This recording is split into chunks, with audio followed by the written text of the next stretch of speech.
সচিবালয়ে গত রাতে ভয়াবহ আগুন লাগছে মধ্যরাতে।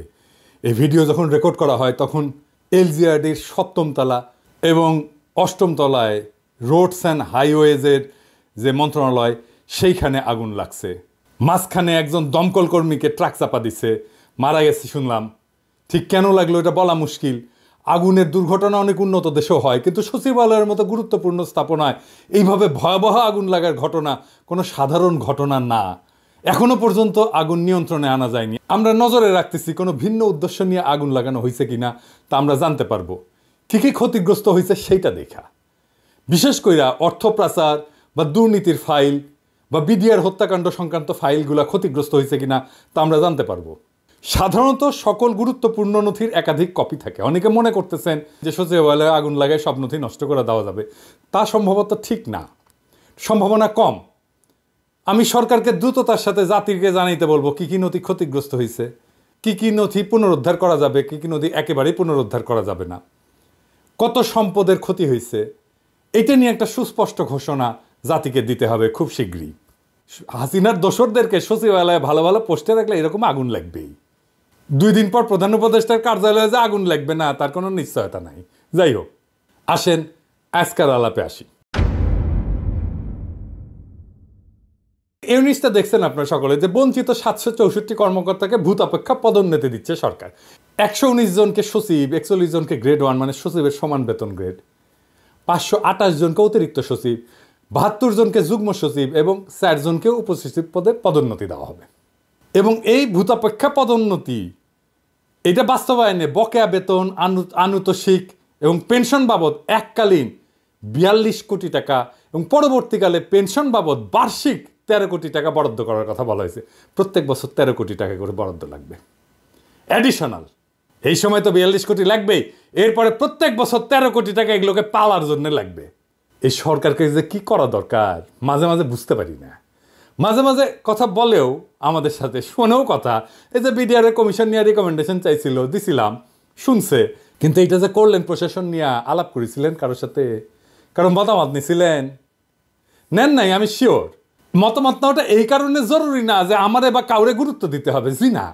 কারণটা হচ্ছে আপনারা তো সামলাইতে পারেন না, পারতেছেন না। এই দেখেন আজ এই আন্দোলন করে তো কাল আরেকজন আন্দোলন করে, পাল্লায় যেমন ব্যাং মাপা যায় না, ঠিক তেমনি আপনি আমলাগেরে সামলাইতে পারতেছেন না। পারতেছেন না কারণ কেমনে সামলাইতে হবে এটাই জানেন না আপনারা। আমি বঞ্চিত, এটা তো কোনো কোয়ালিফিকেশন হইতে পারে না। কোন আক্কেলে আপনারা এইসব আমলাদের এই সমস্ত দাবি মানতেছেন? কোন আক্কেলে এই দুঃসময়ে আপনি 42 কোটি টাকার বরাদ্দ দিতেছেন এইগুলোর জন্যে? এই আমলাতন্ত্রের কোনো নৈতিক অধিকার আছে বিপ্লবোত্তর সরকারের কাছে কিছু চাওয়ার? বিন্দুমাত্র অধিকার নাই। এই কথা বলতে পারেন না কেন আপনারা? এই ব্যুরোক্রেসি হাসিনারে টিকায় রাখছে না? হাসিনার নির্বাচন এরা করছে না? 2014 নির্বাচন, 2018 নির্বাচন, এমনকি 2024 নির্বাচনে যারা ডিসি ছিল, যারা ইউএনও ছিল, যারা এসপি ছিল, তারা আছে না? পুরা ব্যুরোক্রেসিরে পাছায় লাথি দিয়ে বের করে দিলে কি সমস্যা হইতো? কিছু হইতো না। আওয়ামী লীগের আন্দোলনে জনতার মঞ্চ কইরা মহিউদ্দিন খান আলমগীরের নেতৃত্বে নামে আসছিল না আমলারা, করেছিল না জনতার মঞ্চ। কামটা ভালো হয়েছিল না খারাপ হয়েছিল সেটা ভিন্ন আলাপ, কিন্তু নাম ছিল তো আওয়ামী লীগের লোকেরা। এই যে আমলারা বঞ্চিত বঞ্চিত করিচ্ছে, এর নাম ছিল বঞ্চিত। গল্প নিয়ে আসিছেন এখন, তাই না? সেজন্য আপনাদের কম্পেনসেট করতে হবে। ভালো আবদার তো। এই হাসিনার আমলে গুম হয়েছে কতজন, জেলে পড়ছে কতজন, আয়না ঘরে ছিল কতজন, পঙ্গু হয়েছে কতজন, বাড়ি ঘর গেছে কতজনের, সম্পদ গেছে কতজনের, জীবন গেছে কতজনের, দেশ ছাড়া হয়েছে কতজন আমার মতো। কারে কম্পেনসেট করছেন? এদের কম্পেনসেশন কে করবে? কোন আক্কেলে কম্পেনসেশন চাইতেছেন আপনারা? আর কোন আক্কেলে প্রফেসর ইউনূসের সরকার দিতেছে এই টাকা? শহীদ পরিবারকে প্রতিশ্রুত 30 লাখ টাকা দিতে পারে নাই, আহতদের সুচিকিৎসা করতে পারে নাই, পুনর্বাসন তো দূরের কথা। আর এই আমলাদের টাকা দিতেছেন 42 কোটি টাকা। টাকা কি খোলাম কুচি? এই আমলারা আবার নিতেছে হ্যাংলার মতো। লজ্জাও লাগে না আপনাকে?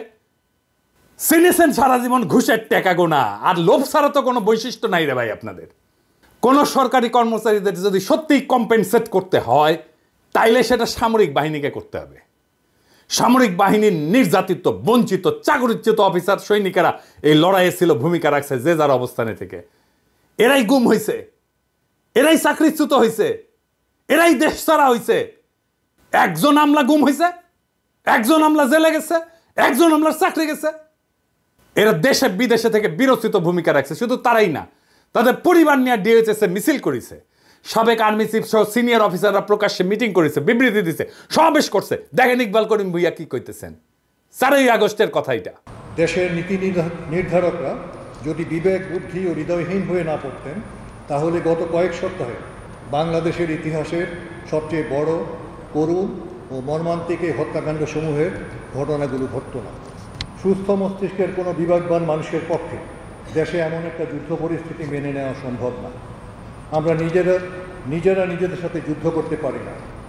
আমাদের দেশটাকে, এই প্রিয় রাজধানী ঢাকা ও জেলা শহরগুলোকে যুদ্ধক্ষেত্রে পরিণত করতে দিতে পারি না। তাই আজ এখানে দাঁড়িয়ে দ্ব্যর্থহীন ভাষায় বলছি, ইনশাল্লাহ তা আমরা করতে দেব না। সকল শ্রেণী ও পেশার মানুষকে সাথে নিয়ে ঐক্যবদ্ধভাবে শান্তি প্রচেষ্টায় সচেষ্ট থাকবে। এই জনপ্রিয় সাবেক সেনা প্রধানকে আমাদের সবার কৃতজ্ঞতা জানানো উচিত। উনি সাহসের সাথে দাঁড়ানোর জন্য এই পরদিন সেনাবাহিনীর জুনিয়র অফিসার আর সৈনিকেরা ছাত্র জনতার উপরে গুলি চালাইতে অস্বীকার করে। পরদিন যদি গুলি চলতো, জেনারেল ইকবাল করিম ভুইয়া কয়েকজন সিনিয়র অফিসারদের নিয়ে আর্মি কনভয়ের সামনে দাঁড়াইতেন। এই পরিকল্পনা ওনাদের ছিল। আমি 4 তারিখ রাতে এটা জানাইছিলাম প্রফেসর ইউনূসকে যে স্যার কালকে আর্মি গুলি চালাইতে পারবে না, জেনারেল ভুইয়া সর্বশক্তি দিয়ে ঠেকাই দিবেন। এটা প্রফেসর ইউনূস জানতেন। অথচ এই বীরকে আমরা সামান্যতম সম্মান জানাইলাম না। সামরিক বাহিনীর অফিসার যারা বঞ্চিত হয়েছে, নির্যাতিত হয়েছে, নিপীড়িত হয়েছে, তাদের কাউকে অ্যাকনলেজ করলাম না, কাউরে না। প্রফেসর ইউনূসের টাইম হয় সোহেল তাজরের ডাইকা কথা বলার, টাইম হয় না জেনারেল ইকবাল করিম ভুইয়াকে ডাইকা ওনারা ধন্যবাদ দেওয়ার, টাইম হয় না। টাইম হয় না বিডিআর বিদ্রোহে যে সমস্ত সেনা অফিসারদের প্রতিবাদ করার জন্য চাকরি গেছিল তাদেরকে ডাইকায় না কথা বলার। ইকবাল করিম ভুইয়ার সার্ভিস, ওনার ইমেজকে, ওনার সামর্থ্যকে দেশের কাজে লাগানোর কথা মনে হয় না। ইকবাল করিম ভুইয়া আপনার পাশে দাঁড়াইলে ওয়াকার সাহেবের ইন্ডিয়ান ফরেন সেক্রেটারি শিডিউল ছাড়া মিটিং করতে পারতো না। মুজিব বলছিল না যে তিনি আমার কথা রাখলেন না, তিনি রাখলেন ভুট্টো সাহেবের কথা। আপনার আশেপাশে তো সব ভুট্টো সাহেবদের বসায় রাখছেন প্রফেসর ইউনূস। কার কেমন দক্ষতা দেখতেছেন তো, আপনি দেখতেছেন তো, জাতীয় দেখতেছে। কাদেরকে নিয়ে এসে বসাইছেন? না আছে রাজনৈতিক ক্ষমতা, না আছে পাবলিককে মোবিলাইজ করার ক্ষমতা, না আছে লিডারশিপ স্কিল, না বলতে পারে কথা, না আছে জনপ্রিয়তা, না আছে মেধা, না আছে রাষ্ট্র চালানোর জন্য ন্যূনতম যোগ্যতা এবং দক্ষতা। তাও এগুলোর আশেপাশে রাখিছেন কেন? এই আমলাগুলোর একদিন দাবরানি দিলে দ্বিতীয় দিন দাবি দেওয়া নিয়ে আসতো না, কিন্তু দাবরানি দেওয়ার সেই মানুষটা নাই আপনার পাশে। কি কইয়া দাবরানি দিতে হবে সেটাও জানেন না। ওদের এই আর্গুমেন্ট দেওয়ার কেউ নাই যে বলবে তোমাদের বিন্দুমাত্র নৈতিক অধিকার নাই বঞ্চিত বলে দাবি করে নিজের বৈষয়িক লোভকে চরিতার্থ করার। কিছুই করো নাই তোমরা, করছো তোমরা এই রেজিমকে হটাইতে কিছুই করো নাই। এটা খড়ের টুকরা ভেঙ্গে 2 ভাগ করো নাই। তাও তোমাদের জন্য জনগণের 42 কোটি টাকা খরচা হবে। এটা কে বলবে? যাদের ডাইকায় না আপনি প্রশাসন সাজাইছেন তারাই তো বলবে, নাকি আমরা কয়া দিব? আর রাষ্ট্রীয় সম্পদে 42 কোটি টাকা তো আপনার বাপের জমিদারির টাকা না রে ভাই, যেভাবে বিলাইবেন। মুক্তিযুদ্ধের পরে ঠিক একই জিনিস হয়েছিল, কে কিভাবে কোনটা দখল করবে তার প্রতিযোগিতা। ফলাফল তো আমরা দেখেছি, তাই না? এরকম একটা ল্যাংরা খোড়া রাষ্ট্র পাইছি। এইরকম একটা বিপ্লব হইলে এত মানুষ রক্ত দিল, এত ছাত্র রক্ত দিল। আপনি নিজেই বলছেন ছাত্ররা আপনাদের ক্ষমতায় বসেছে, কি করতেছেন তাইলে? হাসিনা শাসনের বেনিফিশিয়ারিরা কে কিভাবে কোথায় জায়গা করে নেওয়ার চেষ্টা করতেছে আমরা দেখতেছি, সব দেখতেছি। হাসিনা সরকারের বেনিফিশিয়ারিদের সাবধান করে দিয়ে বলতে চাই, করে কমে খাইতেছেন এমনি খান। রাষ্ট্রের রিসোর্স, রাষ্ট্রের গুরুত্বপূর্ণ ব্যক্তিদের আশেপাশে যাইবেন না, কোনো আলগা সুবিধা নেওয়ার চেষ্টা করবেন না। আপনাদের তো ভদ্রভাবে বললে বুঝেন না, শুনেন না।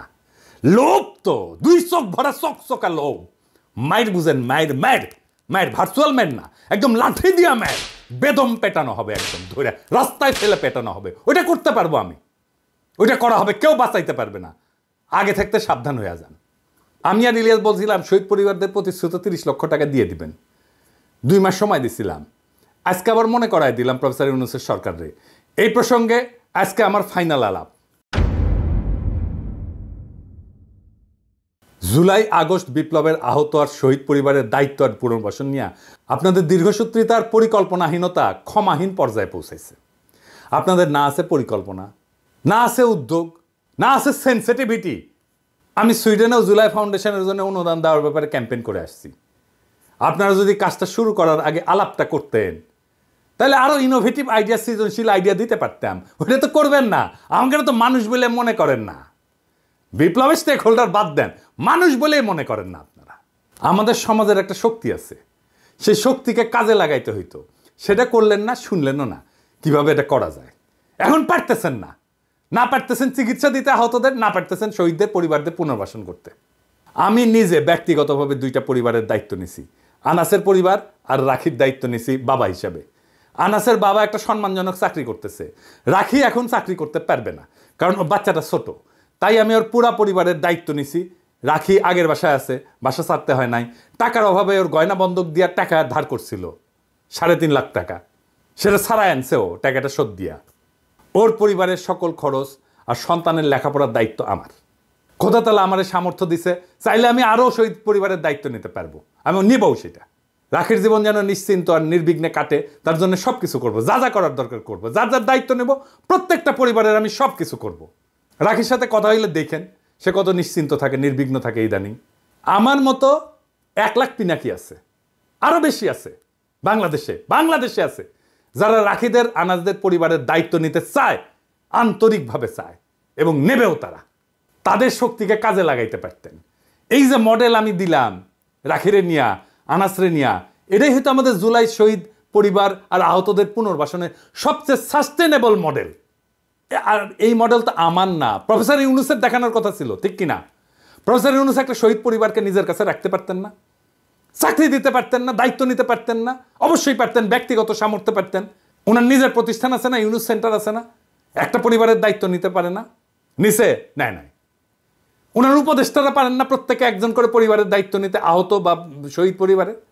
একটা আহত বা শহীদ পরিবারের দায়িত্ব নিতে ওনাদের সমস্যা কি? উনি যাদের যাদের ডেকে চাকরি দিয়েছেন, পত্তর দিয়েছেন, মন্ত্রী বিশেষ সহকারী বানাইছেন, ওদের দিতে পারে না?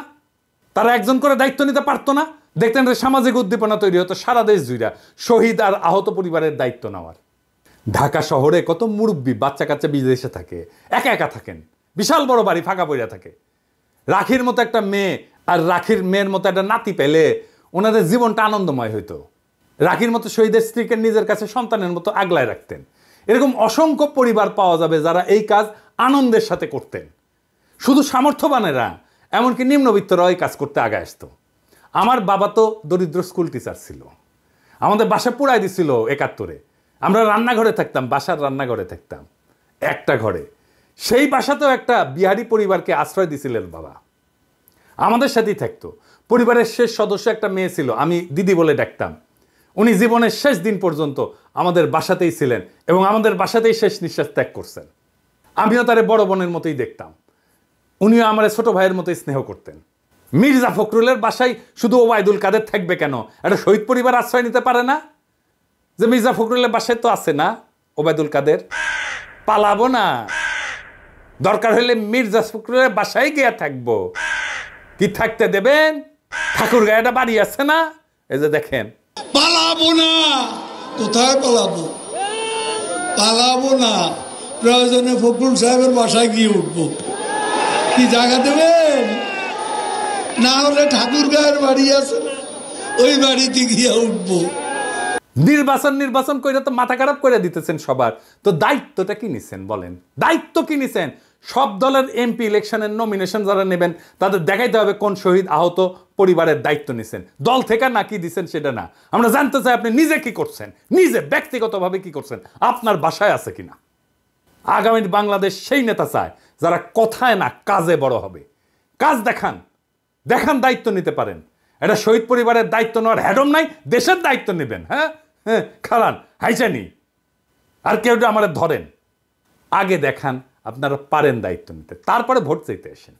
আর মনে রেখেন, আগামীর বাংলাদেশ চালানো আপনাদের জন্য কেক ওয়াক হবে না, মাখনের মধ্যে দিয়ে হাঁটার মতো হবে না, পিকনিক হবে না। সংসদের বাইরে, রাজনৈতিক দলগুলোর বাইরে, মেরুদণ্ডহীন বুদ্ধিজীবীদের বাইরে, সুশীল সমাজের বাইরে অসুশীল ভয়েস থাকবে পিনাকি আর ইলিয়াসের মতো। এবং আমরা আপনাদের সব সময় দাবরানির উপরে রাখবো। এইটা মনে রেখেন জনগণের কণ্ঠস্বর হিসাবে, যেন সিধা রাস্তায় চলেন, সিরাতুল মুস্তাকিম। ইনকিলাব জিন্দাবাদ।